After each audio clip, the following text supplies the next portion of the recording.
चिंतन श्री गुरुदेव दत्त सद्गुरुदेव भगवान की जय। सर्व भाविक भक्तांना या पवित्र मार्गशीर्ष महिन्यामध्ये एक आवाहन करतो। आपल्या या पुण्य पवित्र संत भूमी रावेरमध्ये येत्या पौर्णिमेला म्हणजे 15 तारखेला भगवान दत्तात्रयांचा जन्म उत्सव संध्याकाळी ठीक 6 वाजता संपन्न होणार आहे। आपल्या या भूमीचं महात्म्य हे अगाध महात्म्य आहे। या महिन्याचं एक प्राचीन वटवृक्ष म्हणजे आपल्या रावेर येथे असलेलं दत्त मंदिर संस्थान।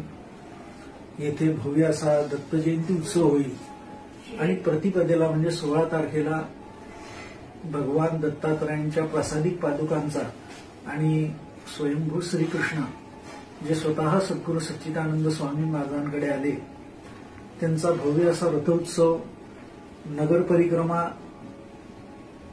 16 तारखेला ठीक 1 वाजता संपन्न होणार आहे, सुरू होणार आहे।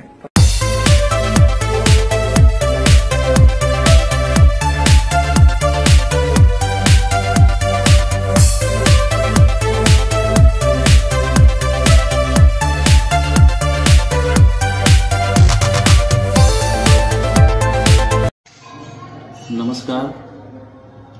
तापी परिसर आध्यात्मिक व प्राचीन दिव्य जागृत अशा परंपरांनी सुशोभित असणारा परिसर आहे आणि तापी परिसर आध्यात्मिक परिसर, आध्यात्मिक भव्य दिव्यता आपल्या तापी परिसरामध्ये आहे।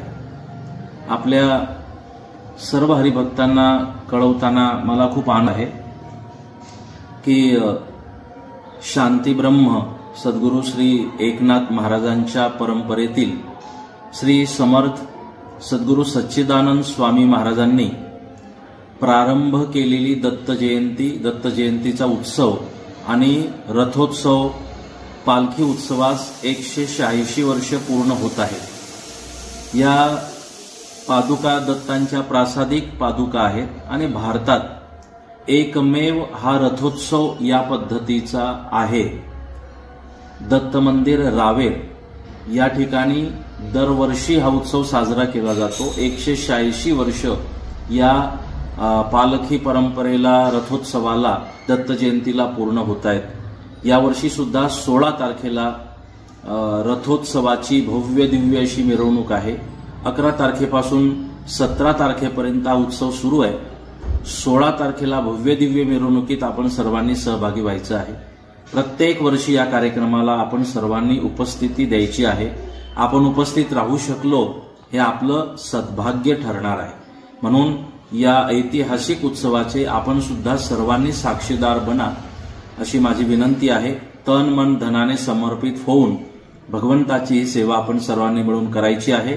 तर श्री दत्त मंदिर रावेर या ठिकाणी आयोजित या संपूर्ण महोत्सवाचं मी सर्वांना निमंत्रण श्रद्धेय ऋषी महाराजांच्या मार्फत देतो, माझ्या मार्फत देतो की आपण सर्वांनी मोठ्या संख्येने उपस्थित राहून या सेवेचा आनंद घ्यायचा आहे। सर्वांना जय गुरुदेव।